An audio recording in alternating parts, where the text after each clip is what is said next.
Amazonas presenta Hora 25, con el auspicio de En Uniandes, gestiona tu éxito profesional. Sigue una maestría en Sistemas de Información Gerencial. Duración 4 semestres. Sede Ambato, Ibarra y Santo Domingo. Porque una maestría Uniandes hace la diferencia. To the high of your dreams.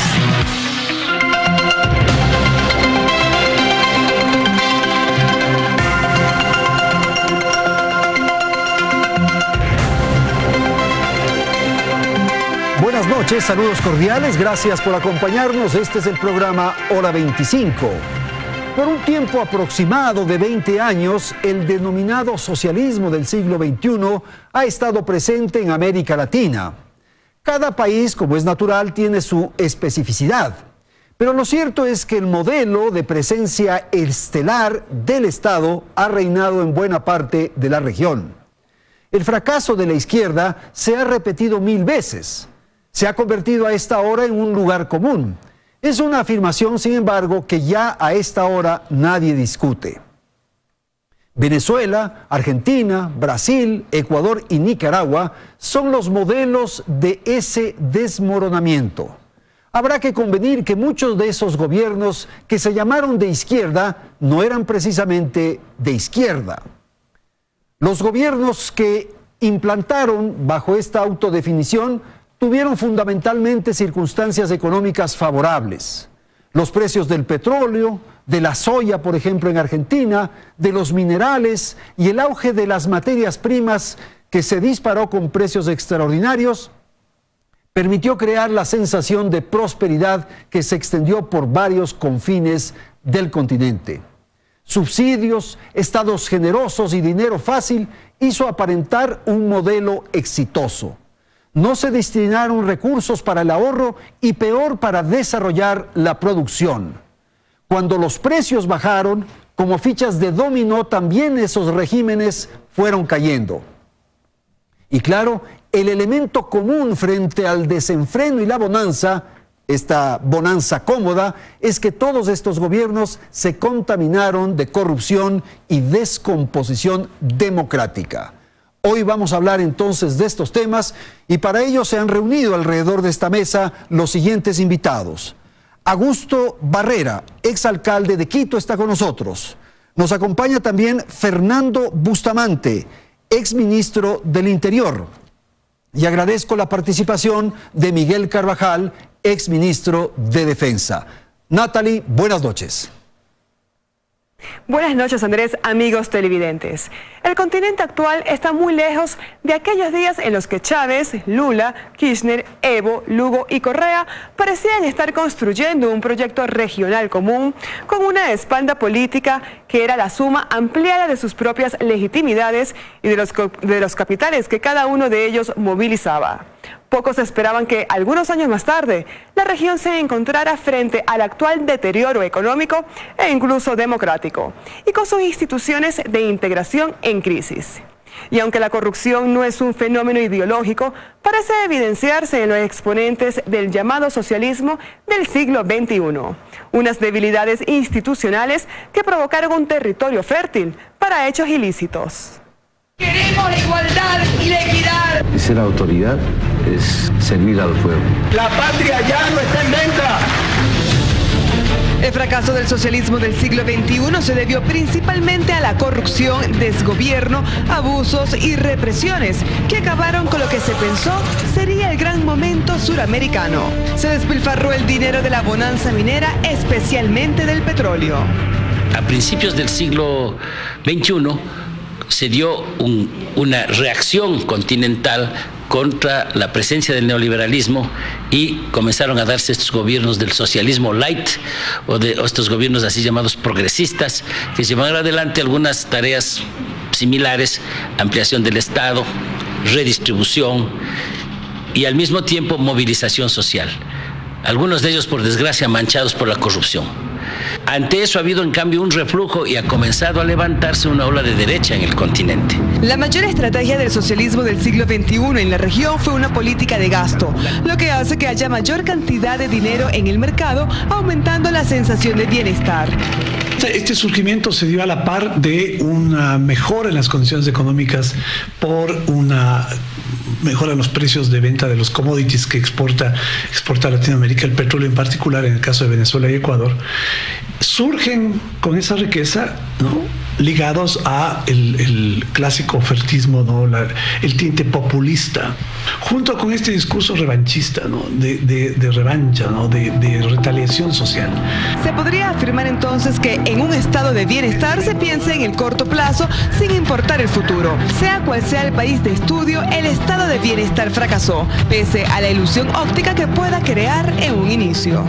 Un engaño a las masas, pensando que con clientelismo político, ¿no?, con asistencialismo estatal, se iba a solucionar el problema de la pobreza. La única solución estructural para la desigualdad son condiciones que les garanticen a los pobres tener las mismas oportunidades que los ricos. Y en el Ecuador y en el resto de países en donde el socialismo del siglo XXI ha gobernado, eso no ha sucedido. De ahí que la izquierda haya perdido fuerza en Latinoamérica. El más doloroso ejemplo es Venezuela, luego de 20 años de gobierno socialista. Se ha sostenido en el caso específico de Venezuela a punta de bala, ¿no?, a punta de armas. En el caso del Ecuador, el presidente Correa desistió de continuar en el cargo porque se le acabó el dinero. Pero esperaba retornar, dejando abierta la posibilidad de una reelección indefinida. En Argentina, el izquierdismo llegó al poder en el 2003 con Néstor Kirchner y luego continuó con su mujer Cristina Fernández hasta el 2015. Sus prácticas comunistas y su corrupción acorralaron la economía. Muchos gobernantes que ha tenido América Latina en los últimos años casi se han convertido en unos delincuentes, porque claro, teniendo todo el poder, vieron que también podían tener todo el dinero y se metieron en todo, se metieron con el narcotráfico, se metieron con la corrupción, se metieron con el gran tráfico financiero del mundo, ¿no? En Brasil, los gobiernos izquierdistas de José Ignacio Lula da Silva y su sucesora Dilma Rousseff dieron al traste con la economía del país y con la bonanza petrolera del comienzo del siglo. Cayó en una situación de corrupción tan grave y de inseguridad tan violenta, 60.000 muertos el año pasado. El boliviano Evo Morales, a pesar de haber perdido la consulta popular sobre su cuarta reelección, pretende envejecer en el gobierno. Y en Nicaragua, Daniel Ortega, atornillado al poder, logró su cuarta presidencia. El modelo de gobierno, que incluyó favoritismos en contratos y estrategias para combatir los capitales privados no aliados, muestran su quiebre en Latinoamérica. Un modelo, un proyecto, ¿no?, perennizado en el tiempo, se ve y ha sido evidente, es inviable. El péndulo político vuelve al centro o a la derecha en un buen número de los países del continente ante la decepción por la corrupción, lavado de dinero, asociación ilícita, entre otros delitos. La historia de América Latina va como un péndulo, de la izquierda a la derecha. Tratamos de resolver los problemas con unas tesis que se dicen de izquierda y como eso no resulta, y además en algunos casos, como en el presente, ha llevado a una corrupción muy profunda, la reacción de los pueblos de esas hacia la derecha. Ahora uno de los mayores desafíos que debe afrontar la región es el resentimiento social que provocó el socialismo del siglo XXI. Es una izquierda que ha hecho mucho daño a América Latina, le ha hecho retroceder mucho en el tiempo, en el progreso, en la civilización, en la democracia, le ha vuelto a los liderazgos y a los caudillismos del siglo XIX y además ha generado sociedades enfrentadas, divididas, conflictivas. Pues sí, tenemos entonces bastante material que tratar. Voy a dar la palabra al doctor Bustamante. Fernando, ¿qué pasó? ¿Cuál es un poco la lectura que usted puede hacer respecto a lo que hemos planteado en el reportaje? Sí, buenas noches, Andrés. A ver, yo primero no estoy muy de acuerdo con una generalización tan drástica como lo que se hace en la introducción del programa.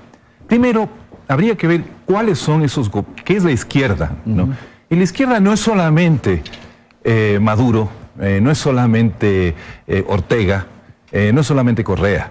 También hay otras expresiones de izquierda, por ejemplo, el Frente Amplio de Uruguay, la Concertación Chilena, ¿no es cierto?, por dar ejemplos. Incluso Morales, Evo Morales, que se cuidan mucho de hablar de su gestión económica, es una realidad bastante distinta. Si uno se pone a estudiar, por ejemplo, la comparación entre Venezuela y Bolivia, hay un abismo de diferencia, no solamente en el origen, la forma de manejar el poder, sino también en la gestión económica.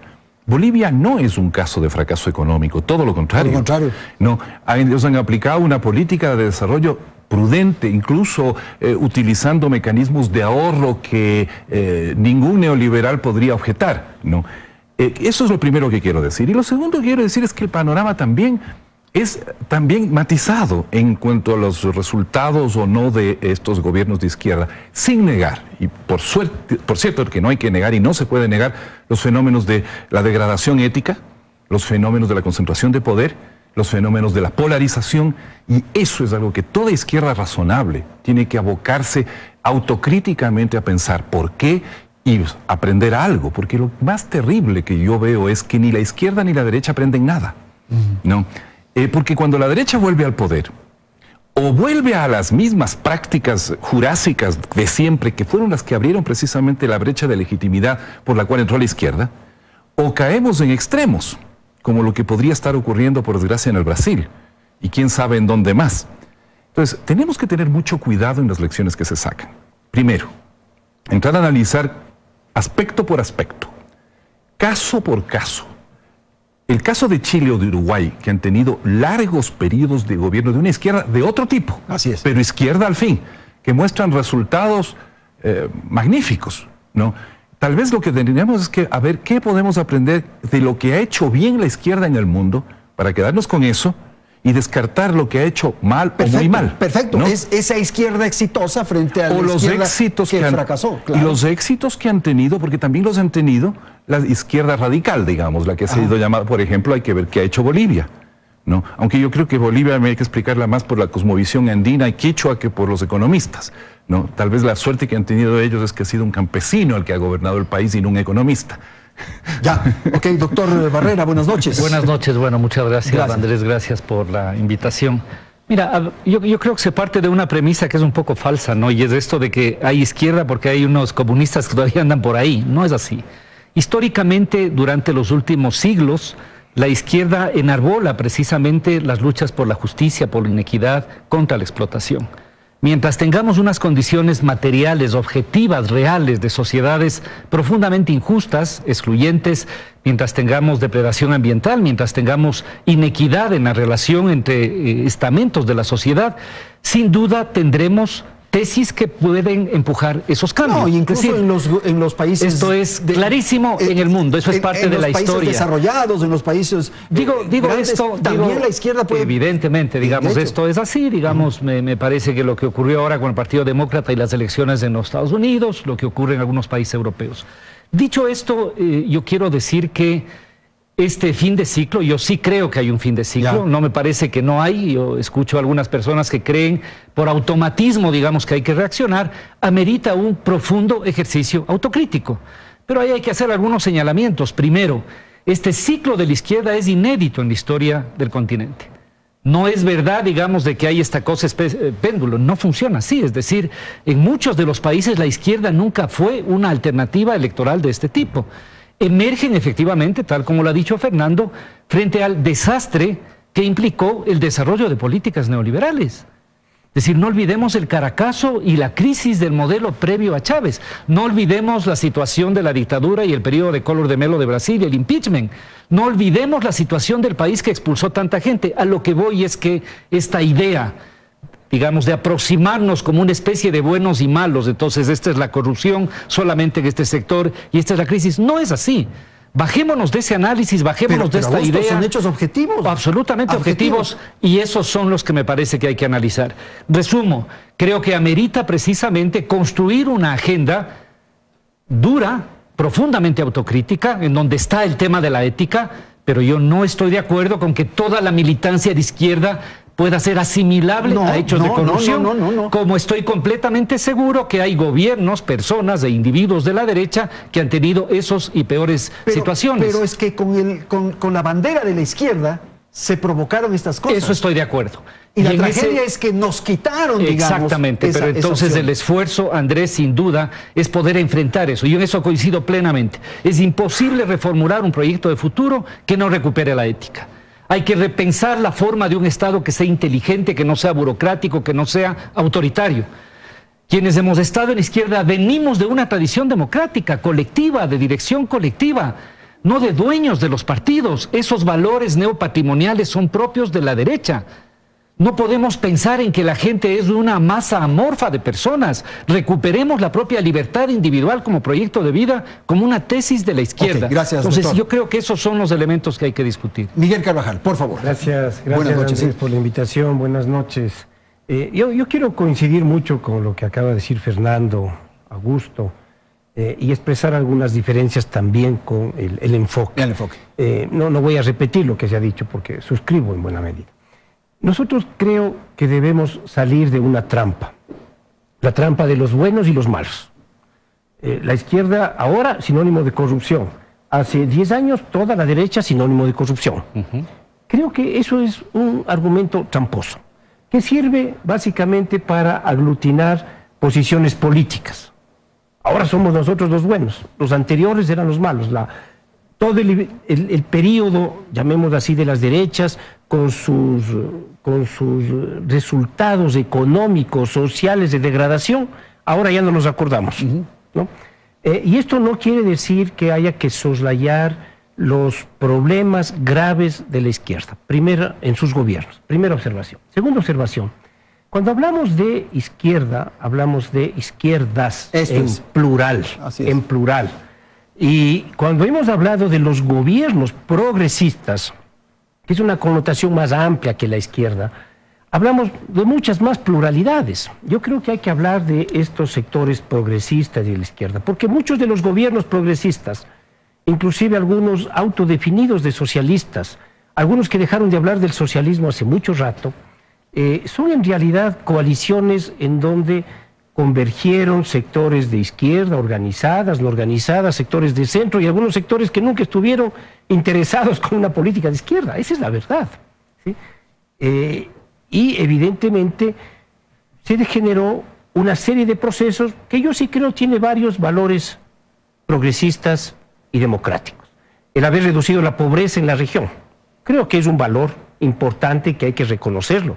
En el Ecuador, durante estos 10 años se redujo la pobreza, se redujo el índice de Gini, pero en América Latina, en Brasil fue uno de los ejemplos de reducción de pobreza. 2, se mantuvo procesos de transformación institucional con cierta relativa paz, hasta los conflictos, básicamente desde el 2015 en caso de Venezuela, este último de Nicaragua. Pero conflictos relativamente más bajos. Ha habido temas de corrupción serios que hay que combatirlos, porque una de las banderas fundamentales de la izquierda era la ética, y debe ser la ética, más aún en el manejo de recursos públicos. Y hay gobiernos y hay personas que no siempre fueron lo suficientemente cuidadosos y rectos en el manejo de los dineros públicos. Pero corrupción, ahí que hay que combatirla. Okay. Igual que, perdón, con esto cierro, igual que la corrupción en el Perú, pues en el Perú no tenemos expresidentes, excandidatos detenidos, y nadie va a decir que son de izquierda la señora Keiki Fujimori, por ejemplo. Guatemala. Es decir, tenemos una cantidad de ejemplos en América Latina. La corrupción en todas sus formas, sea de derecha, sea de izquierda, hay que combatirla.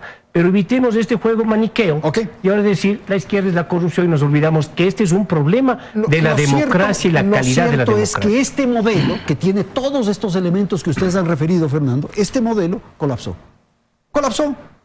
Salvo lo de Chile y salvo lo del Uruguay, que usted ha señalado. Bolivia. Y Bolivia. El caso es que eso colapsa el momento en que los dineros flaquean. Bueno, yo quisiera... De modo que estaba sostenido en algo no sólido, pues. A ver, yo creo que algunos modelos colapsan.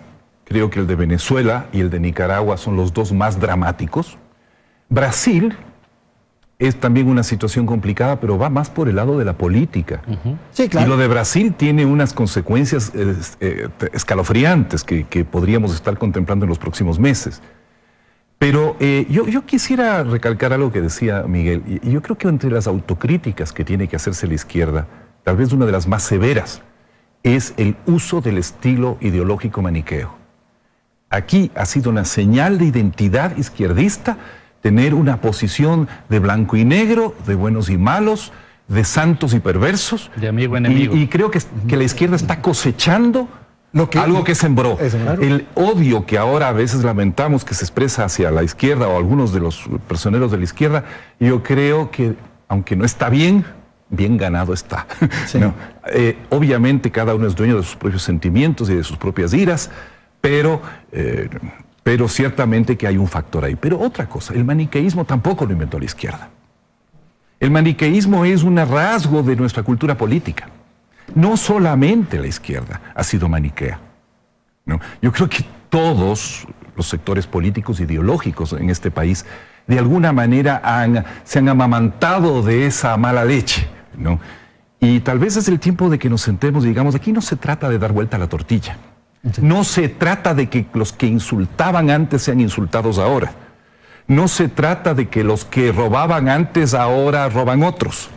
No es la teoría del turno para hacer lo mismo, sino que tenemos que ir a las raíces de aquello que en nuestra historia republicana, no es de ahora, nos ha llevado a esto. Y la izquierda, la gran desgracia, es que también cayó en eso. En vez de reformar la ética y la cultura política de este país, se sumó a ella desde su propia trinchera, ¿no? Y claro, es más grave, porque cuando uno se ha llenado la boca de pureza, cuando descubre que esa boca está sucia, es mucho más grave que el que siempre la ha tenido sucia. Y doctor, tal vez esos cuadros directivos de la izquierda no estaban preparados. Sí. Esta idea de que ya va a llegar el socialismo, que es cuestión de la lucha de clases y que es un proceso que es inevitable y tal. El rato que llegan al poder no supieron responder. Pero Andrés, esto es parte, digamos, de esta especie de mitología que hay que desarmar, ¿no? Esta lógica de amigo-enemigo, esta cosa de buenos y malos, pero también hay esta idea que es bueno, digamos, que sobre todo la gente más joven desmonte eso de su cabeza, de que hay una especie de estado paradisíaco de la sociedad,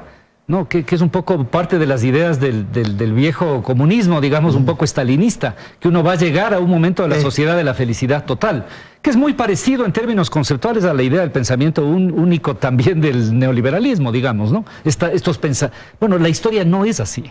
La historia es más compleja, tiene un final abierto, tiene muchas opciones, ¿no es cierto? Esto es así, siempre hay conflictos en una sociedad. Pero recuperando un poco el hilo del planteamiento, yo creo que sí se requiere un análisis profundo, porque efectivamente desde el punto de vista histórico, sí es una novedad que estos gobiernos y muchos sectores vinculados a la organización popular nunca estuvieron en el control del Estado. Nunca estuvieron en el gobierno. Nunca estuvieron. Bien. Entonces esto amerita un ejercicio bien interesante de crítica y autocrítica para poder reconstruir efectivamente una perspectiva futuro. Efectivamente, hay que construir instituciones democráticas. ¿Ya? No se requiere venganza, se requiere justicia. Y para eso hay que construir instituciones que funcionen cuando uno gane y cuando uno pierde, pues. Entonces el concepto de un Estado que tenga fundamentalmente instituciones democráticas es importantísimo. Y probablemente ha sido un elemento denostado por la izquierda. El criterio de democracia. Muchos de nosotros, los que estamos aquí, hemos tenido décadas de historia y de militancia en sectores de izquierda. Y siempre hemos considerado a la democracia no solamente como el día de la elección, sino como esto que estamos haciendo, como la deliberación, como la participación, como la democracia social. Y ahora resulta que desde proyectos de izquierda, y me estoy refiriendo, por ejemplo, al propio gobierno anterior o de alguna manera a otros, si no ganas las elecciones no existes. ¿Ya? ¿Cuántos votos tienes tú? Y en función de eso vales. Y entonces comenzamos a construir una lógica de que el fin justifica los medios. Exacto. Y para la izquierda el fin no puede justificar los medios, no puede hacerlo. Gracias, doctor Barrera. Miguel, le debo la palabra. Voy a ir a un corte comercial y enseguida retornamos y usted inicia el siguiente segmento. En un instante con ustedes.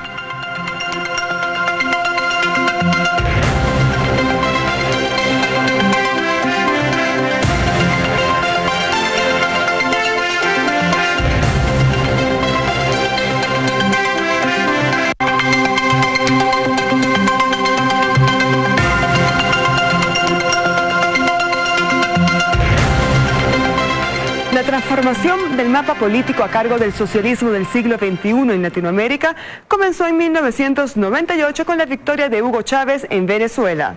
Esto con la idea de generar un hombre nuevo que vendría a reforzar la moral socialista en pro de la felicidad de todo un pueblo. Posteriormente, en el 2002, ganó Lula da Silva en Brasil. En el 2003, Argentina le dio el triunfo al socialista Néstor Kirchner. 2 años más tarde, la victoria fue para Evo Morales en Bolivia. Posteriormente se sumaron Ecuador y Chile, lo que conformó la unión mediante un mismo discurso de los países socialistas en la región. Para analistas políticos, la diferencia entre el socialismo del siglo XXI y el comunismo tradicional es que el primero logró llegar al poder por medios democráticos fingiendo respetar sus prácticas. Todo esto nace del Foro de Sao Paulo, ¿no? Cuando Fidel Castro, un hombre que se dio cuenta que la revolución como la hizo él por las armas era irrepetible en América Latina, empezó a buscar algún procedimiento para tomar el poder desde la izquierda, implantar el socialismo sin tener que recurrir a la toma del poder por las armas. Para tomar el poder por la vía de la democracia, por las urnas, y luego de apoderados del poder, mantenerse ahí mediante reformas institucionales. Haciendo páginas de dignidad, Raúl Castro Ruz, presidente. Los países que adoptaron este sistema tienen en común los cambios que efectuaron en sus constituciones, la restricción de las libertades, silenciamiento de los medios y el alto grado de corrupción.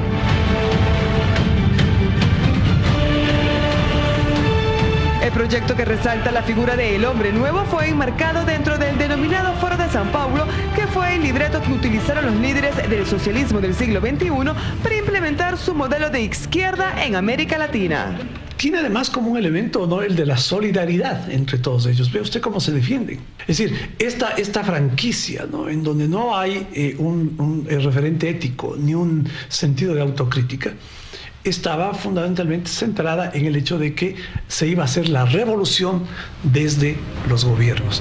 El triunfo de estos gobiernos fue en gran medida por la política comunicacional que manejaron los países entre sí, campañas comunicacionales que bombardeaban a sus ciudadanos por medio de la radio, prensa y televisión estatal. Se dieron cuenta estos caudillos que la palabra revolución pega en las masas, tiene un poder mágico de atracción. Y entonces hablar de la revolución bolivariana en Bolivia, atrás de la revolución ciudadana, hizo que la gente pues se prendiera a una serie de eslogans falsos, fraudulentos, mentirosos. Los líderes del socialismo del siglo XXI sabían cómo llegar a la gente, y fue precisamente con discursos que prometían cambios referentes a la igualdad y la justicia. Y entonces aparecieron los Chávez, los Correa, los Evo Morales, los Daniel Ortega, que supieron llegarle a la gente que estaba sensibilizada con un discurso que parecía ofrecerles un futuro democrático, de participación. Sin embargo, esto no fue llevado a la práctica. Durante la era del socialismo del siglo XXI se evidenció el secuestro de las instituciones públicas y órganos de control. Cuando se rompen los equilibrios del poder, cuando se impide la aplicación de la justicia, cuando se crean estructuras legales para garantizar la impunidad, y eso sostenido en el tiempo, es inevitable que existan condiciones de corrupción. A medida que concentraban el poder, les gustaba la riqueza, empezaban también a concentrar la riqueza, caían en actos gigantescos de corrupción. Hay evidentes casos de alianzas mafiosas entre los gobiernos que fueron del socialismo del siglo XXI, que se apoyaron, que se encubrieron, que se taparon. Sin embargo, para el historiador Enrique Ayala Mora, el declive de este fenómeno no representa la erradicación de la izquierda en sí misma. No hay que acoger el mito del fracaso de los gobiernos progresistas. Primero, porque México acaba de elegir un gobierno progresista, de un militante de izquierda de toda su vida. La presencia de la izquierda en Chile ha sido uno de los balances fundamentales para la democratización de ese país, o el éxito de la fórmula uruguaya. Entonces hay un resultado variado en el continente. Para este historiador, el problema del continente, más allá de si es de izquierda o de derecha, son los gobiernos populistas. Porque no se hacen milagros, porque detrás de la oferta de esos milagros económicos, lo que hay realmente es un proceso de radicalización que no soluciona problemas concretos. Vamos a continuar entonces, como nos habíamos comprometido, Miguel, la palabra es para usted, poniendo algunos elementos que se han dicho en el reportaje. Y claro, lo que decía Augusto Barrera hace unos instantes, la necesidad de que esta izquierda haya provocado, construido instituciones sólidas, que haya construido a sí mismo una democracia, y esto que se decía en el reportaje, hacer la revolución desde el gobierno. Por favor. Creo que voy a insistir, perdóneme, en los límites de este juego político desde el análisis, ¿no es cierto?, de poner en blanco y negro, Todo la izquierda, el progresismo es malo, negativo, hay asociaciones mafiosas, etc. Los partidos de derecha, el propio Partido Democracia Cristiana en sus momentos, ¿acaso no tenía relaciones internacionales de uno de los entrevistados? Siempre. Los partidos socialdemócratas, los partidos de izquierda, los partidos de derecha, y eso es bueno, más aún en un mundo globalizado. El segundo elemento que quiero poner en la mesa. Nosotros estamos en el Ecuador en un gobierno presidido por Lenín Moreno, que a su vez presidente de Alianza País, que es una organización política de izquierda a la que me pertenezco. Y es el movimiento Alianza País la que ha llevado adelante una profunda reforma que expresa autocrítica sobre una serie de problemas del anterior gobierno, al que también fuimos parte. Eso muestra la capacidad de autocrítica también de la izquierda y de un socialismo distinto, o que en algunos momentos estuvo inclusive confluyendo, pero que expresa distancias con una serie de otras prácticas. Pero eso no se produce, Miguel, por una generosidad de esa izquierda. No. Se produce por una presión social, sin duda, no solo que presión está hastiada social de lo que ha ocurrido con la corrupción. Sí, pero no solo presión social, Andrés, se produce también porque al descubrirse una serie de circunstancias inaceptables, desde adentro también hay fuerzas que están en contra y cuestionando todo este proceso. Mire, el proceso preelectoral dentro de Alianza País con Lenin fue muy duro, justamente porque existían posiciones y miradas distintas. Y le pongo otro elemento sobre la mesa. ¿Qué hubiera ocurrido en Brasil si Lula podía participar en elecciones? Según todas las encuestas ganaba, no es que está liquidado esas opciones. Y habría que ver si es que aquellos que dicen que la izquierda ha fracasado van a estar siempre suscribiendo la situación de debacle económica, por ejemplo, en el gobierno de Macri, que no solamente tiene que ver con Macri, o van a suscribir la violencia que se está generando con Bolsonaro. Yo creo que hay que escapar de estas fórmulas fáciles. Vamos a volver a reunir y vamos a hablar del fracaso de la derecha. ¿Qué es lo que estamos en eso? Es que esa es la trampa. ¿Qué es lo que yo creo que hay que poner de nuestro lado a discutir? Hay que discutir, ahora hay que redefinir la izquierda, hay que redefinir el progresismo, hay que hacer un parte de aguas con ciertas prácticas con las que fuimos siempre cuestionadores también, pero que tenemos también responsabilidad. Por ejemplo, el reducir el debate político a un escenario de amigos, enemigos, porque eso obliga a lealtades que después tienen efectos absolutamente negativos. La diferencia política tiene que ser tratada democráticamente y con respeto, no negada. Y usted me ha de haber oído, y los televidentes siempre, los que estamos aquí hemos tenido una actitud de ese tipo, inclusive confrontando internamente en su momento. ¿Qué hay que redefinir? Por ejemplo, el buen trato con las organizaciones sociales, así estén en contra. Nosotros hemos hecho en el periodo corto de casi un año y medio del gobierno de Lenín Moreno un esfuerzo enorme por restablecer las relaciones con organizaciones sociales. Bueno, en algún momento, los conceptos básicos de la izquierda que no se establecieron, Miguel, ese es el problema. Se establecieron, pero por supuesto, pero están en un juego de fuerzas. Todos los sábados nos silenciaban. En un juego de fuerzas en donde generalmente se impusieron estos elementos. Las organizaciones sociales, se dividieron las organizaciones sociales. Así es. Y que fuimos críticos en su momento, eso no quita nuestra responsabilidad. Un tercer elemento que nos diferencia, por ejemplo, de algunas prácticas de gobierno. Nosotros no creemos, jamás creímos en el control estatal pleno de la economía, en suprimir la iniciativa privada, en suprimir empresas, en sustituir empresas de carnes, empresas de leche, empresas de huevo por empresas públicas. Eso jamás ha sido parte de nada. Eso hay que ser justos y eso sería un absurdo desarrollarlo. Redefinir la izquierda y el progresismo, seguir hablando de los valores de la ética, como también ojalá lo haga la derecha. ¿Sí? No se puede decir, solo esto es un patrimonio de la izquierda. No. Tiene que ser un patrimonio global. Tenemos que discutir el tema de cómo trabajar con las instituciones, un principio que siempre se ha defendido desde el liberalismo de Occidente es la autonomía de las instituciones y los equilibrios de poderes. Lamentablemente, algún momento, inclusive en el caso ecuatoriano, aquello se restringió. Se restringió. Gracias, Miguel. Augusto Barbera. Yo creo que el espíritu, el objetivo, la lógica con la que es indispensable enfrentar este periodo es tener esta mirada del futuro de América Latina. Digo esto porque finalmente esta lógica, a veces veo un poquito el reportaje y parece que es una especie de guión de terror. La historia no es así, no es que hay un grupo de gente que tenía unas coaliciones para destruir esto. No funciona así. Favor, no Augusto, funciona ¿qué pasa así. en Venezuela? No, vamos a analizar el caso venezolano. El caso venezolano yo creo que es el más evidente de colapso y de fracaso de un modelo. Sobre eso no tengo ninguna duda. En el cual existe una tremenda responsabilidad del enfoque y una corresponsabilidad importantísima de la oposición. En donde efectivamente no se pudo salir del rentismo. El drama es que ahí no se construyó, pese a todas las posibilidades, ninguna alternativa en términos de proyecto económico. Finalmente sigue siendo el mismo país rentista que era en la época de la partidocracia venezolana, totalmente conectado a los vaivenes del precio del petróleo.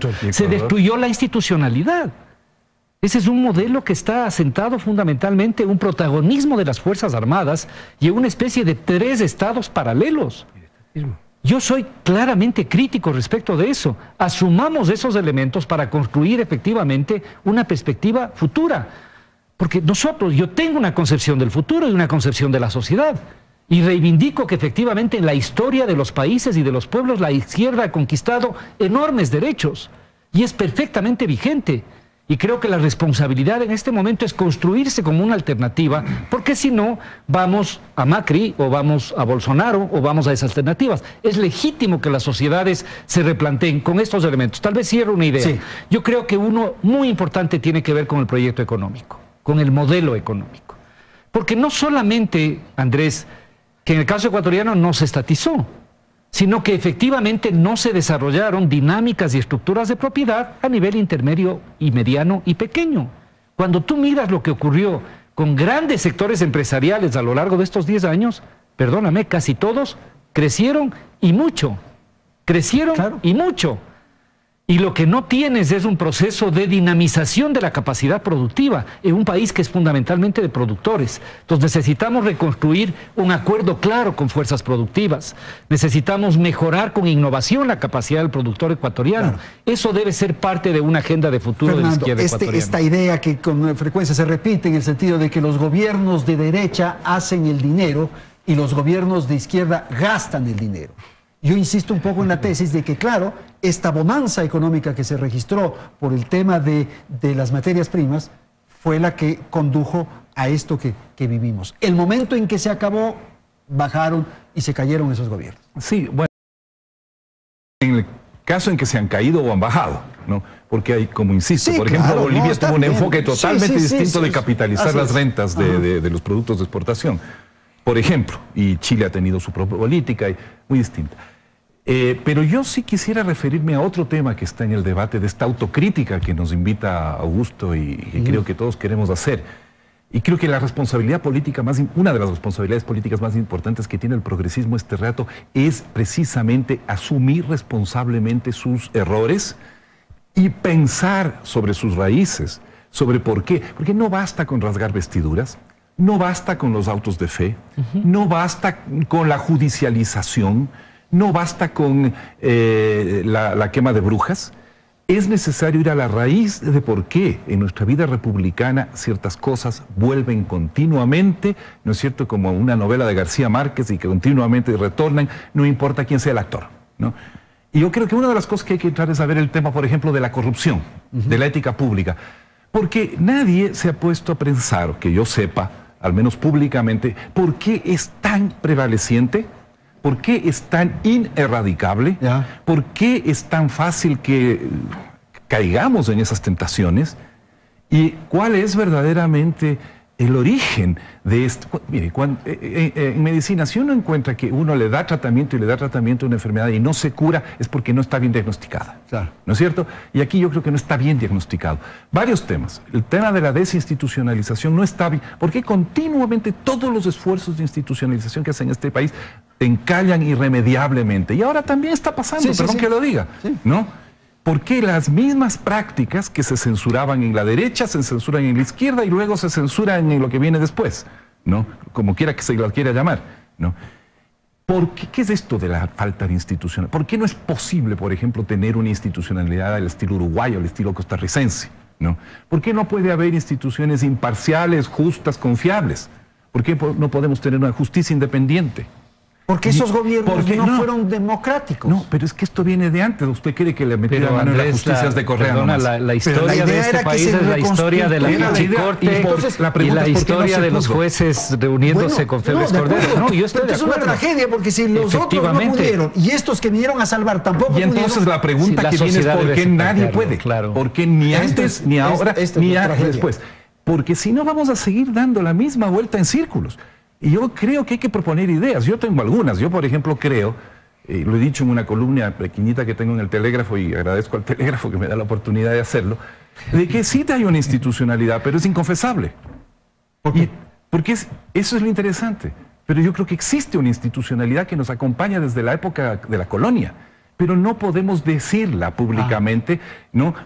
Y es curioso porque es un juego, una complicidad, ¿no es cierto? Tenemos que simular una institucionalidad que no existe, sino en el papel, para proteger la persistencia de una institucionalidad inconfesable. Por ejemplo, ¿no es cierto? Las instituciones del patrimonialismo, ¿no? ¿Qué es el patrimonialismo? Es la idea de que el poder es propiedad particular. Claro. Y eso nos acompaña desde la época de la colonia. Yo estaba estudiando historia de las familias. Aquí se remataban los cargos públicos públicamente, en pública subasta. Y eso era lo normal. Y aquí seguimos haciendo lo mismo, pero escondidas. Es que lo ideal habría sido construir eso que acaba de decir momento Fernando. Pero claro, Andrés. Institucionalidad, democracia, tener un poco la experiencia uruguaya, tener un poco la experiencia de Costa Rica, eso habría sido lo extraordinario. Pero hay cosas que se han avanzado, Andrés. Es decir, a mí me parece que es importante analizar eso y además fijar eso como tareas centrales. Yo creo que esta es una tarea que está planteada que es fundamental. Y tengo, así como apoyé absolutamente la idea, digamos, de este proceso de reinstitucionalización, que me parece que el ejercicio que el gobierno activó con la consulta popular, con el Consejo de Participación, es una muestra clarísima de que eso es posible, activar desde una perspectiva. Tengo algunas dudas respecto de los resultados actuales. El gobierno actual, claro, tengo dudas sobre eso, pero me parece que es una tarea de la izquierda, no solo del gobierno, de la izquierda social, de la gente que pensamos que hay que construir instituciones. Hay gente que efectivamente ha sido terrible, pero yo no tengo ninguna duda de muchos funcionarios públicos honrados que trabajan 14 horas al día, que ponen plata, que han hecho un esfuerzo extraordinario, de médicos, de maestros, de arquitectos, de ingenieros, de gente que está trabajando. Pensemos en instituciones que preserven eso. Rompamos esta idea, que me parece que es lo más grave, de caer en esta especie de guerra que es una recuperación del neopatrimonio. Eso me parece gravísimo. Es decir, tú tienes un Estado desde el cual construyes el partido. Y entonces el partido va a tener un presidente vitalicio y el Estado reelección indefinida. ¿Y la sociedad?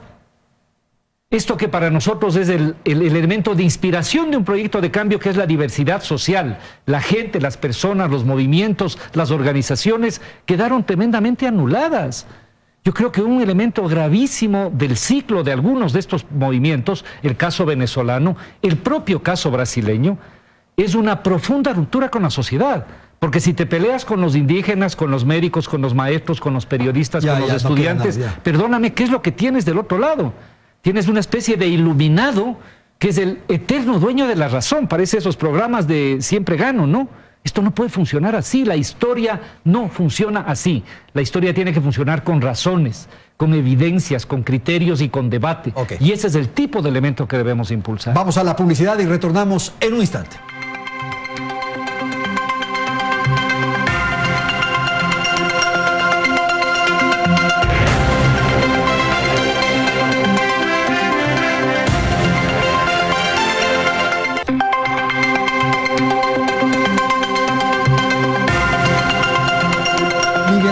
Quisiera retomar el tema de las instituciones, porque me parece que si eso estuviera lo suficientemente sólido, bien estructurado, bien construido, los debates de este orden no tendrían mayor trascendencia. Estuviéramos viviendo en un país en donde tuviéramos confianza en las instituciones. No hay justicia. El tema de las instituciones, en definitiva, Yo creo que este es uno de los problemas mayores ¿verdad? que tenemos en el país, que es recurrente. Mire, yo me acuerdo, después del periodo del gobierno de Febres Cordero, una de las acusaciones permanentes que se hacía es la falta de imparcialidad de la justicia, ¿no? Y todos los problemas relacionados con la justicia en temas de seguridad, etc. Y este nos llevó a la consulta en el 2011. Porque en el 2011 se hizo una consulta, recordemos, para mejorar el sistema de justicia. Se introdujeron varias mejoras, pero luego terminamos en la misma situación de instrumentalización. Hacemos la consulta de febrero de este año, se crea un nuevo Consejo de la Judicatura. A los pocos meses volvemos a tener evidencias públicas de los mismos problemas. Es decir, de la falta de independencia, de la falta de rigor, por las críticas internas, que han tenido los propios miembros del Consejo de la Judicatura. Este es uno de los problemas. Me parece que esto tiene que ver con una lógica patrimonialista que señalaba Fernando, tiene que ver con lo que antes se denominaba esa cultura oligárquica de control del poder, es decir, los poderes públicos sometidos a intereses particulares.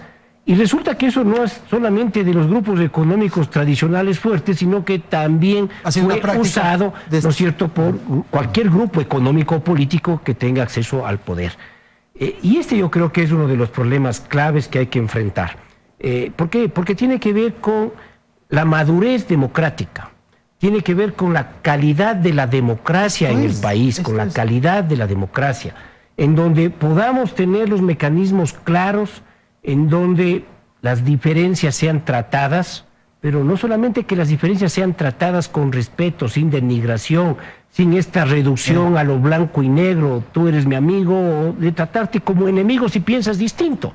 Y el enemigo es una guerra y al que hay que liquidarlo. Y si no se lo liquida, pues el que viene tiene que liquidar al anterior. Esta me parece que es una lógica tramposa, equívoca, que hace daño a la democracia. Y evidentemente eso supone el trabajar también en algunas revisiones autocríticas de algunos dogmas, La izquierda ha vivido también de dogmas y es necesario... La izquierda ha vivido siempre de dogmas.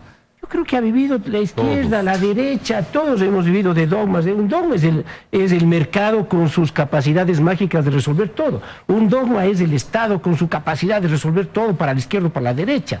Un dogma, evidentemente, que cuestiona la democracia y quiere sustituir por una forma que termina siendo antidemocrática. Yo creo que el reto, aparte de los dogmas, es un reto de la institucionalidad, que tiene que ver con la calidad de la democracia. Gracias, Miguel. Por favor, Yo creo que esta mirada de futuro es absolutamente importante. Y me parece que estos elementos que estamos discutiendo deben provocar una relativa convergencia, tener la comprensión de que el país necesita algunas reglas básicas de convivencia, igual que la región, reglas básicas de convivencia, elementos básicos. Necesitamos una justicia íntegra, impecable, autónoma, sí. Necesitamos instituciones que puedan ser utilizadas por la ciudadanía cuando un partido gana o pierde, sí. Necesitamos que la esfera pública se llene de ideas y no sea un campo de batalla y de denigración, sí. Desde la izquierda creo yo que muchos de los temas centrales están presentes. Es un país injusto, hay que seguir redistribuyendo. Necesitamos construir unos elementos en capacidad de soberanía y unos mecanismos de integración regional, por supuesto. Pero si lo que estamos enfrentando ahora ya no es esta globalización, enfrentamos una arremetida del proteccionismo a través de, por ejemplo, las políticas de Trump. Necesitamos de pensar como región. El modelo de que todos en la misma ideología es el único, no. Hay que pensar en un modelo de integración de la región de otra naturaleza. Hay que hacer una apuesta por desarrollar y por integrar a los sectores ambientalistas, a la lucha de las mujeres, a los derechos colectivos y sociales de las personas. Es decir, esos elementos fundantes de la izquierda están presentes. No es que alguien se va a sentar, digamos, a ver cómo manipula. Son parte de la sociedad. Lo que tenemos es que ponernos a la altura de esos desafíos en este momento. Sí, hay otro tema que yo quisiera plantear. Insisto, yo no creo que este país está desinstitucionalizado. Lo que pasa es que tenemos una institucionalidad que no es una institucionalidad republicana. Ya está. ¿No? Quiero decir, tenemos que confrontarnos a la verdad de lo que somos. Tenemos que sincerarnos con nosotros mismos y ahí decidir qué queremos. Pero también quisiera decir otra cosa. Yo creo que hay un desconecte muchas veces entre lo que plantean los políticos, los intelectuales, los comunicadores, la gente que opina, los opinantes, como los aquí presentes. Nosotros. Con la gente de la vida común, digamos. O con nosotros mismos en la vida común. Creo que eso explica muchas veces por qué nos topamos con sorpresas como, por ejemplo, la xenofobia, el racismo que hemos experimentado en nuestro país en los últimos meses con particular agudeza. Yo creo que hay un desconecte no solo con la verdadera institucionalidad, la inconfesable, sino también con la verdadera ética, la también inconfesable. Y yo creo que necesitamos acercarnos al mundo de la vida de la gente. No desde los dogmas ni desde los principios universalistas. Creo, no sé si era Hannah Arendt o David Hume que decía, nadie ama a la humanidad. Todos amamos a algún ser humano con el que estamos vinculados. No, la gente tiene profundos valores en la cercanía, en la familia, en el barrio, en la comunidad. La gente sabe cómo manejar eso, pero las grandes abstracciones de los derechos humanos, de los principios universalistas, para la enorme mayoría de la gente son ajenas, porque no tienen relevancia en la lucha cotidiana por ver cómo se convive mejor y cómo se llega a alguna forma de existencia razonable. Valores como la afectividad, la solidaridad, la reciprocidad, son importantes y la gente los reconoce, ¿no? Pero muchas veces la izquierda, aunque también cierta derecha, llegan con prédicas y sermones de principios que no se conectan con las preocupaciones cotidianas de la gente. Y a veces nosotros lo único que hacemos es decir que la gente es ignorante, o que la gente es oscurantista, o que la gente tiene valores equivocados, o que la gente, les ponemos adjetivos, a la gente es xenófoba, o la gente es esto, la gente es otra, es racista, o es sexista, o qué sé yo. Y no es un tema de calificar, ni de descalificar, ni de estigmatizar. Por lo tanto, hay que respetar la votación que se produjo en el Brasil, Fernando. Si es que esa es la votación, hay que respetarla, por supuesto. Claro. Pero eso es algo que todos tenemos. Explicación de por qué se produjo también eso. hay que respetar la que se produjo en México. Ah, por cierto. Y también hay que respetar, si el día de mañana, y es algo que todos tenemos que tener presente siempre en nuestra vida política y personal, que la vuelta de la fortuna es rápida y a veces es violenta. Y tenemos que actuar pensando en eso. Yo digo pensando en eso. Evidentemente hay que respetar la democracia. Me parece que ya en este punto eso es claro en América Latina. Lo que no puede ser es que seamos impasibles respecto de la profundización de aspectos tremendamente regresivos en la cultura de las personas. Muchísimas gracias. Pero hay que enfrentarlo no censurando ni criticando, sino recogiendo qué es lo que preocupa a la gente y dando otras respuestas. Así es. Listo, señores. Muchísimas gracias. Augusto Barrera, Fernando Bustamante, Miguel Carvajal. Felicidades. Hasta la próxima semana.